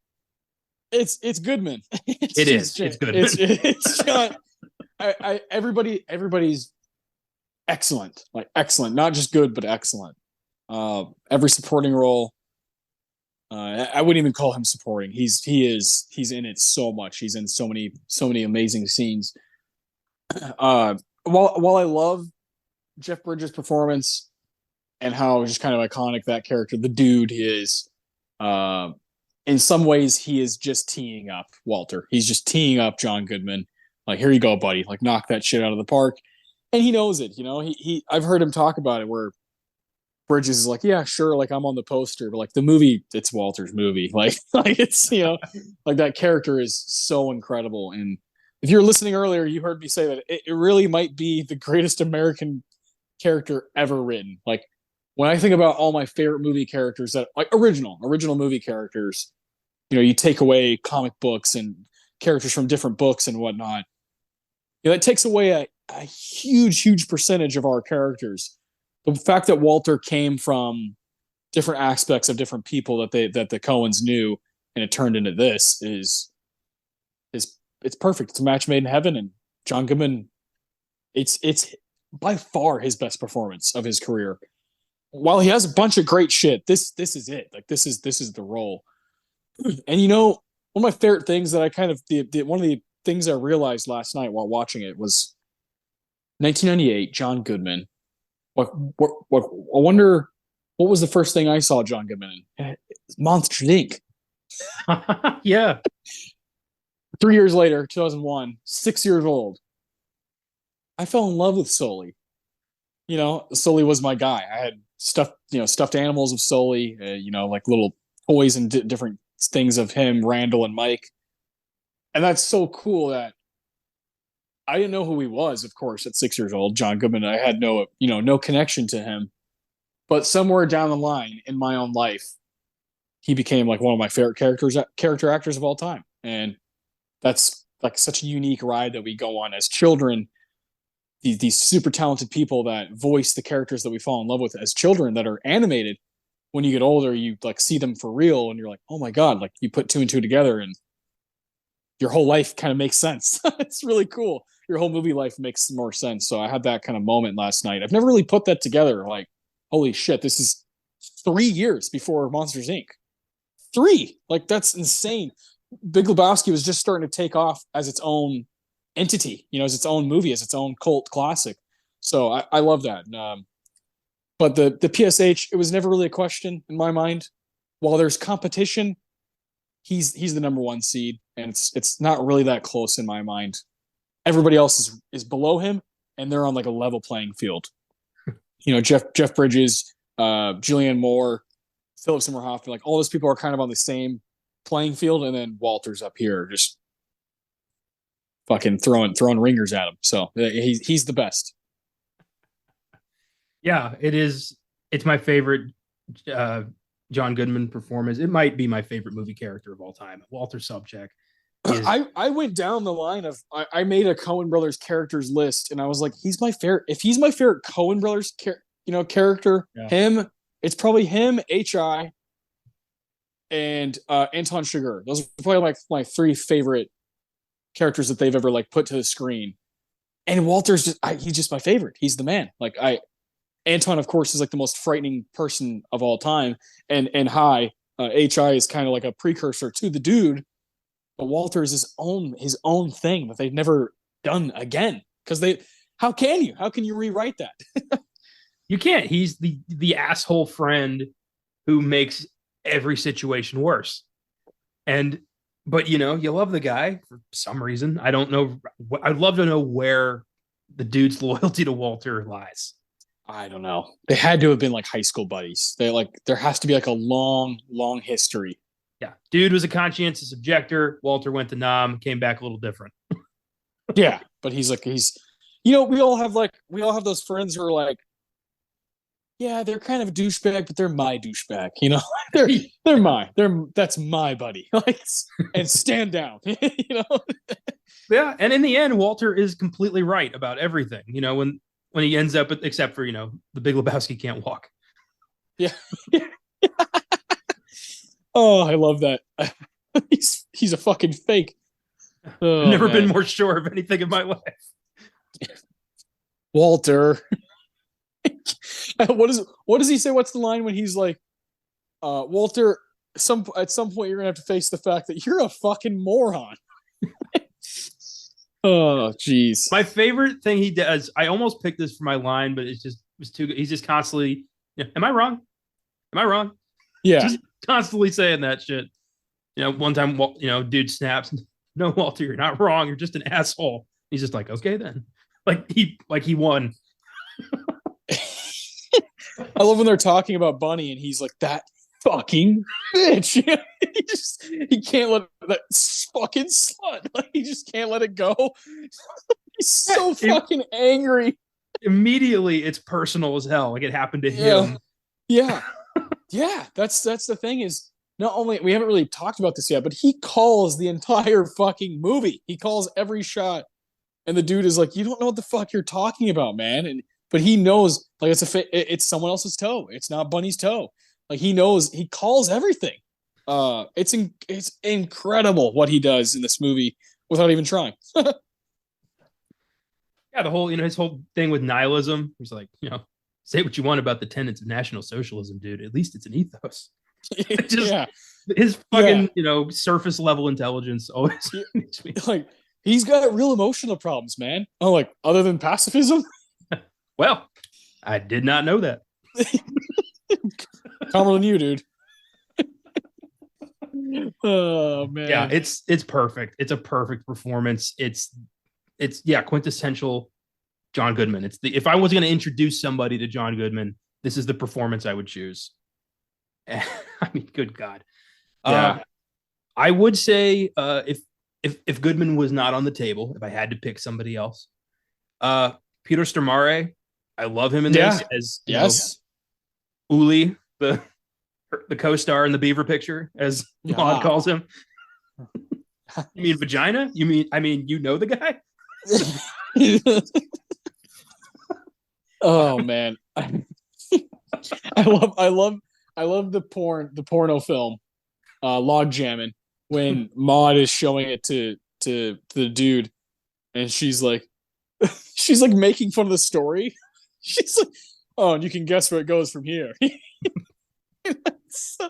And he shows up with that outfit that gets repeated in the dream sequence, and he's like, I'm here to fix the cable. I have heard there is something wrong with Dinah Cabo.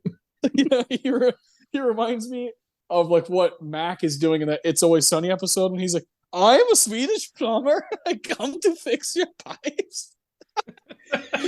Oh man. God. Good heavens, man. It's just great stuff.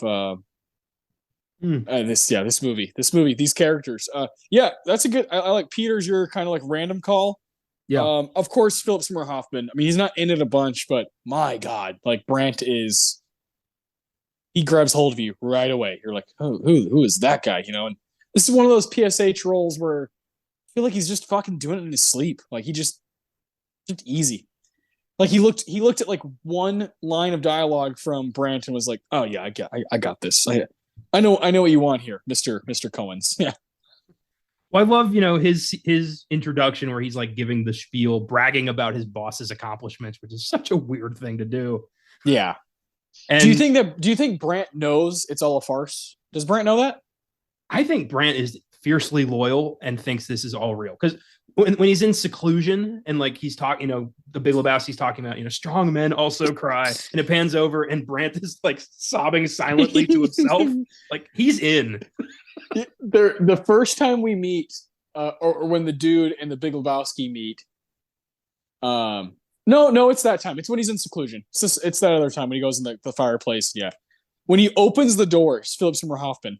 I can't explain it. Like it makes me cackle like a goddamn hyena.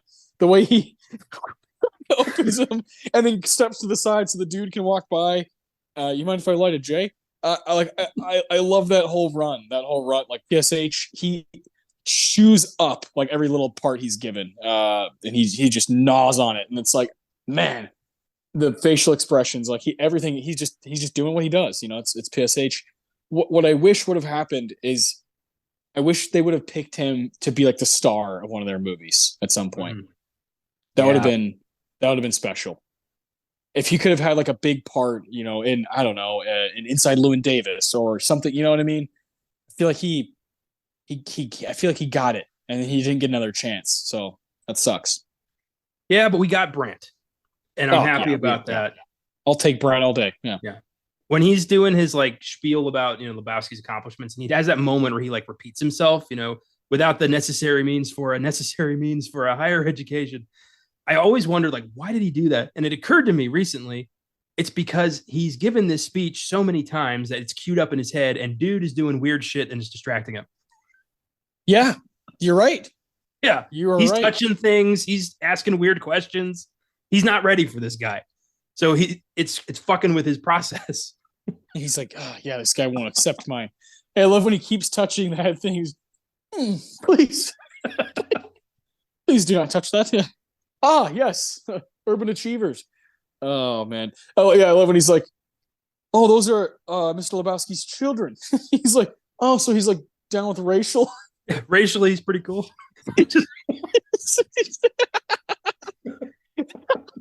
Racially, he's pretty cool.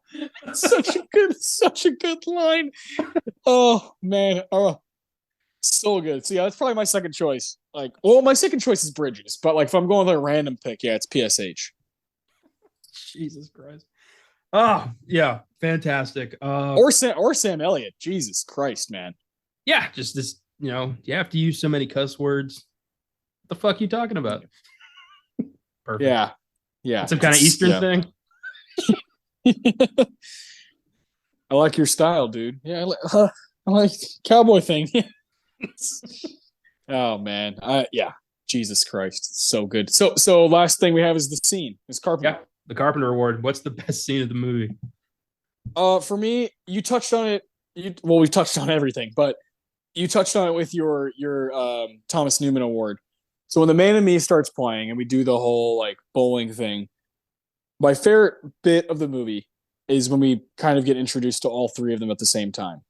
I mean, what an incredible, pace for this is how you character develop as fast as possible. Just the absurd amount of cursing. Walter immediately shows his cards. Like he's smoking, he's drinking Miller Lite, saying fuck every other word. And the dude like puts his hair up with that weird pin, and Donnie like comes in and does oh, you're out of your element. All those like amazing lines are like jammed into one 5-minute scene. And you're just like, okay, I want to hang out with these guys for another 2 hours. And that's exactly what you do. And so while there's like amazing moments throughout this movie, if it weren't for how easily they introduced these three guys together, I just don't know how well it would work. And that's when we hear them talk about the rug, and fucking A, man, tie the fucking room together, all that stuff. There's so many iconic lines right there. Like the gold happens right out of the gate, So I've always been obsessed with that moment in the movie. But this is like picking amongst your children. So like picking a favorite child, it ain't easy. So I'm curious to hear what you have, but for me, it's always kind of been that moment, the bowling alley where we kind of we see we see the guy, Yeah. the what's his name? Jesus's teammate, Liam. Liam. Yeah, Liam does that like weird dance. All that stuff. We're like, oh, look how strange these people are. The bowling community, and then we hone in on the strangest of all of them, which is the dude, Walter and Donnie. Great stuff. It is great stuff. Yeah, I love when Walter's trying to hammer home his point. Dude's quite not getting it, and he's just, what the fuck are you talking about? And Walter has like an aneurysm where he's like, no, what the fuck are you? I'm not. And he's just like stumbling over his words. Wonderful. Fantastic. Oh yeah, it's a great scene. It's a great character introduction moment, and establishes everybody where they need to be. I love that. For me, it's always been the same scene. It's the biggest scene we haven't talked about yet. And it's when it's plan B, when Walter trashes the bed. Yeah. I mean, I figured this was coming. This is the obvious Tarantino award, see what happens. But here we go. Tee it up, man. Yeah. So dude's car gets stolen. They find it. It's all fucked up. Dude finds homework wedged in the seat. Larry Sellers, nephew or son of the noted TV writer Arthur Digby Sellers. You ever heard of a little show called Branded, dude? Oh yeah, wrote 156 episodes. Bulk of the series, and yet his son is a fucking dunce. Yeah. Oh god. But they go to Larry's house to confront him to get the $1 million back. There's a Corvette in the driveway, or not on the driveway, in like the burbs, parked on the side of the house.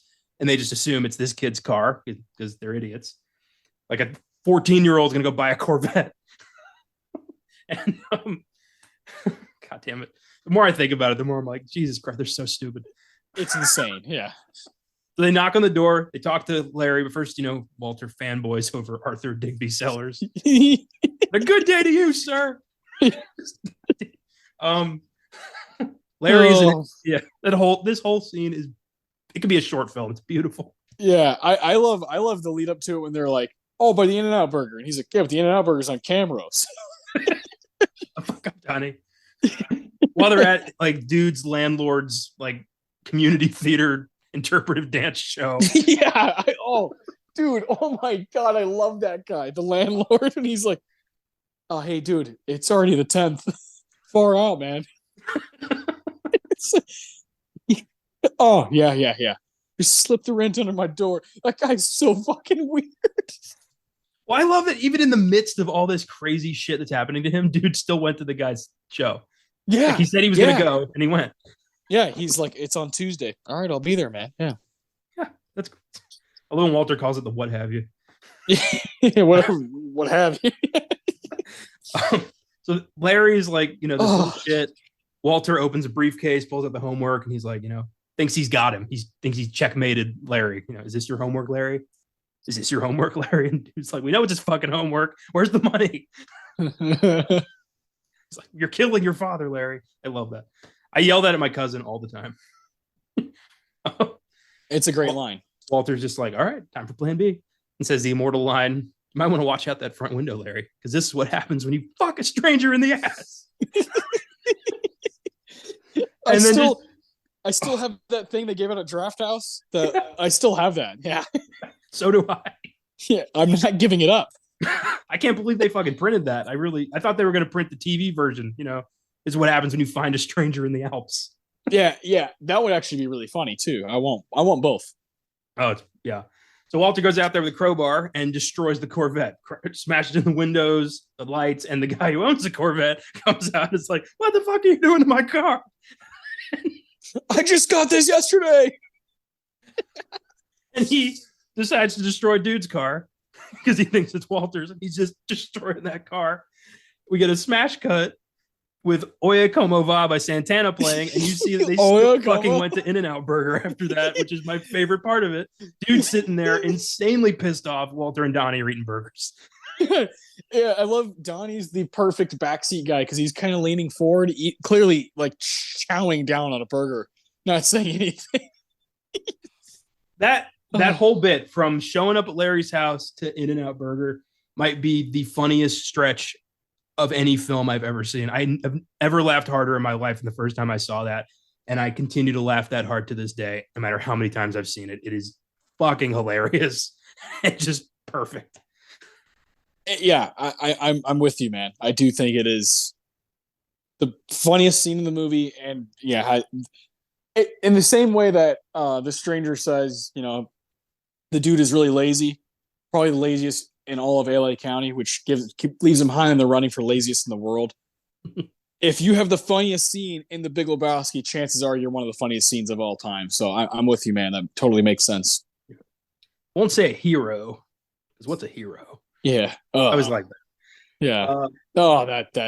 Those first lines are brilliant. The opening when the Treehorn thugs show up at the wrong house and where's the fucking money, shithead, and all that. Flawless. There's so many perfect scenes in this thing. It's like we do this again in a year. These will all probably change. Yeah, it really could. Other than John Goodman as Walter, yeah, I might change. I might change every other award. And like right now, I'm like honestly, I want to watch it again. I want to watch this movie again. Like now. Very rarely do I feel compelled to watch a movie in back-to-back nights. I might change that. I really might. I've never done that with The Big Lebowski. I've never watched it just straight up 2 nights in a row. I've watched it in close, proximity, but I've never done it just bang bang. I mean, it's that good. It's that funny. When you start talking about it, you want to be in it. You want to live in it. So this is a fucking blast. Is there anything we haven't really? I'm trying to think. I feel like we've touched on almost every moment. We didn't really talk that much about Jackie Treehorn. Oh, I love that scene. Him and Jackie kind of feeling each other out. Yeah, I love the way the dude lays on the couch. I mean, it's brilliant. I still jerk off manually. Yeah, that's great. Of course you do. Yeah. Oh, all the stuff at Mod's place is great. That's the David Thewlis scene is amazing. I love how he's just like, the fuck is this guy? And he's holding the Autobahn record. It's so good. I'm sorry your stepmother is a nympho, but I don't see what that has to do with. Yeah. Oh boy. Yeah. I don't know. I mean, I think we've kind of. Oh man! One of my favorite scenes is when Lebowski gets thrown into the limo when he's holding the drink, and you have the Big Lebowski and Brandt, and they're trying to size him up, where are you, what's going on here, that's when they show him the toe. It's such an awesome scene because the dude is kind of in a good mood, I got my White Russian, I got driven by a limo, I'm chilling, it's all good, and then he holds the drink, it stays intact. It's incredible. The goddamn plane has crashed into the mountain. There's that DeFino, the brother Seamus. Yeah. John Polito. I mean, yeah. Every scene's just brilliant. I love when he's kind of doing his own Tai Chi thing in his part. The answering machine stuff is brilliant. In the background, when he's being talked to by his landlord in the background, you can hear he's sipping on a White Russian, or is he having milk in that? No, I think he's having a White Russian. He's always having a White Russian. Well, yeah, the only time he really just drinks the milk is at the beginning when he's at at Ralph's, right? Yeah, he's testing the half and half, and he's like, okay. Yeah, that's such a great scene that you see him in his sandals. He really is a Jesus, a hippie Jesus. He's literally wearing sandals the whole movie, Jesus. What was I gonna say? I feel like there's some other stretch. Oh yeah, the answering machine. Whenever in the background they're talking about the incident with Smokey at the bowling alley, you're we were told informal, whatever whatever. Yeah. Complaint. He's like that. Your teammate opened a firearm. It's so good. And of course, this, contradicts the number of the league's bylaws. Like, there's laws about like don't pull a gun during a game. Yeah, under law 27A. Yeah, all that little stuff it's just so fucking rewarding. The fucking cop who's like, they got us working in shifts. Leads. That scene's great. Yeah, man, this movie fucking rules. When the Audubon guys go to his place, we want the money, Lebowski. Yeah. Hey, this is a private residence, man. Yeah. At least I'm housebroken. Yeah. Oh, Jesus Christ. It's endless. It really is endless. Like, I love at the end when the nihilists destroy his car and they're like just trying to, all right, whatever money you have on you, we'll call it even. And Walter's like, fuck you. What's mine is mine. Yeah, and the dude's like, no, like I got almost $5, and Donnie's like, I got $18, dude. I love that one blonde guy who's just like, I fuck you in the ass, just like freaking out, doing like kung fu. Oh man, God damn, man. I know. When we stop recording, I'm gonna be like, fuck. Yeah, but that's the brilliant. That's like when a movie's brilliant. So we could talk about it all day. You could do like a 5-hour episode just dissecting every moment in the movie. I love when he writes 67 cents on the check at the very beginning at Ralph's. I love how the dude keeps absorbing dialogue he's heard other people say. This aggression will not stand. He uses like parlance of our times. Even at the end, he's like, "Where's the fucking money, Lebowski?" Yeah, I love little things like that. Oh, it's great stuff. Hurts. He's smiling so hard. Yeah, my like stomach hurts from laughing. Like I'm getting hungry. I'm like exhausted. It's the best episodes when we get to do this shit. Yeah, I don't really care how long it goes. We're just having fun. But I believe we have another segment to get to. Oh, let's go to Letterboxd and find out what's in the box. Yes. What's in the fucking box? Give me the gun. Yeah, The Big Lebowski, pretty beloved on Letterboxd. It's a social media site for film buffs. Of course, a movie like this is going to be pretty revered. What is it, like a 4.1, 4.2? 4.1 on the dot. Good guess. Okay. Yeah. Usually these kind of movies are above 4. They're like, they've reached that threshold. Very rarely are a movie like this is going to be below, like below 4.0. That's the sign of a movie that's beloved by a lot of freaks. Yeah. I couldn't find any. I have all positive reviews here because the negative ones were just spiteful. And there were only a handful of negative ones, but they were very much like, I'm part of the persecuted minority who doesn't like this movie, and I'm tired of having to justify it. And I'm like, oh, you sound fun. So, yeah. Meaning like they're offended by some of the language and dialogue. I would bet probably. Yeah.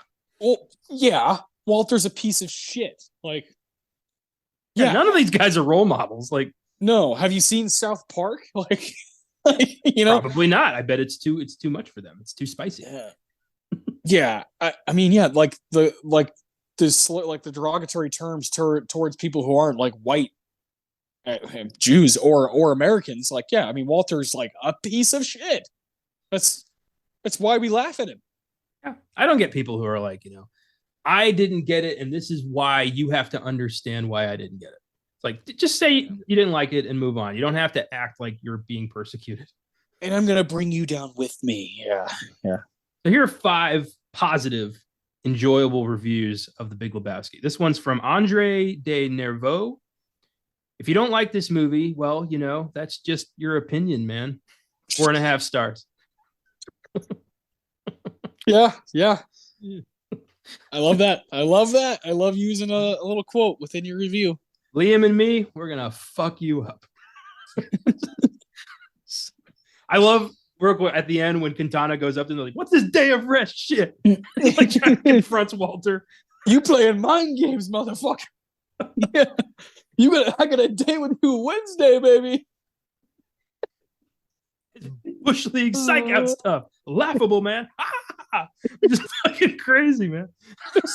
Lost his goddamn mind. He like, you know, there's a quote from Kicking and Screaming, the children's movie, Robert Duvall. Like, I can't believe Robert Duvall's in a movie with Will Ferrell. And someone else is in it that's really cool too. Anyways, so Robert Duvall says they're coaching like 11 and 12-year-olds soccer, and Will Ferrell's like, it's not a big deal, like they're just kids. It's like a little kids league. He's like, yes, for you it may not be a big deal, but for the kids who live in this district and are 11 and 12, this is the big leagues, baby. I always think that with Jesus, because Jesus treats this like it's the tournament. Like, if I don't win, like, I am a loser. Like, I have to beat everybody.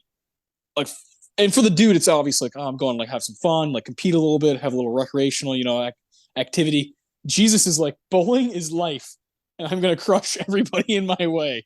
And I love that. I haven't seen the Jesus. What is it called? The Jesus rolls. Yeah. I can't. I cannot do it. It's fucking horrendous. It's one of the worst movies I've ever seen.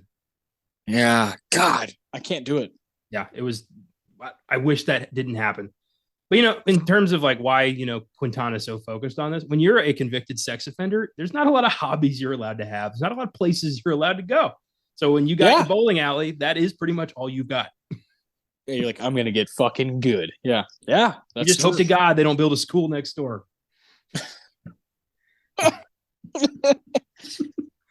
Oh. This next one's from Travis K. This is, those quote or those memes where it's like me, doing this.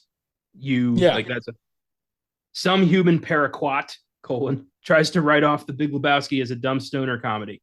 Me, in the parlance of our times, I this could be a lot more complex. I mean, it's not just, it might not just be just such a simple 4.5 stars. Yeah. All right, Travis. Good one, buddy. I love that. In the parlance of our times. She owes money all over town, including to known pornographers. And that's cool. God damn it. Oh, I know this movie by heart. I could sit down and write this screenplay right now. Oh, I love that. That's great. Oh, this next one's from Matthew Cutchin. Every time I watch this, it makes me doubt my firm belief that art is subjective, because I also have a firm belief that this movie is objectively a masterpiece. 5 stars. Like, I get it, man. Yep. I understand too. Obviously, we're on your side. Oh, this next one's from Joe Lynch. Yep, the Joe Lynch. Yeah, he has a pretty active Letterboxd account, which I love. That's awesome. Amazing to think this was the Coens' follow-up to Fargo as almost a fuck you to everyone's expectations, an ultimate one for us that I recall really confusing and disappointing people when it first came out, and is considered one of their most popular films by fans today.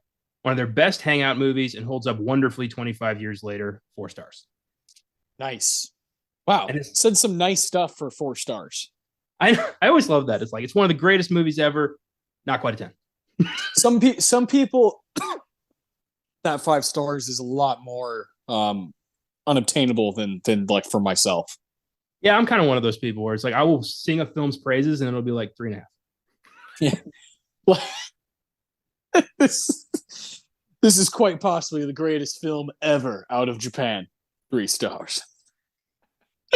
There was a I'm a big follower of Dan Cummins' podcast Time Suck, and he has a running gag. He read a review on Amazon for a book that said like it was an amazing book, wouldn't change a thing, and the guy gave it 3 out of 5 stars.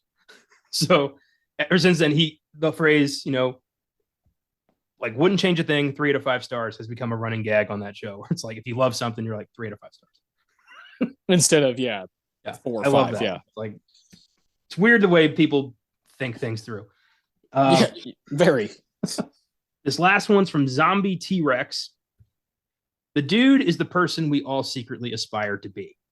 On the surface, he might not seem like much. He's unemployed, struggling with money, and his life has no real purpose beyond existing for the sake of it and bowling. But something about his lifestyle is just so liberating. The man just drifts through life without a care in the world. He goes bowling whenever he wants with his equally pathetic friends. He drinks White Russians all day and contributes next to nothing to society. But that's just the beauty of it. The dude just goes with the flow, or to put it more simply, the dude abides. If he gets swept up in some grandiose kidnapping plot with a millionaire who shares his name, so be it. And if some random thug pisses on his rug, his lack of an itinerary allows him to pursue this dilemma to its bitter end.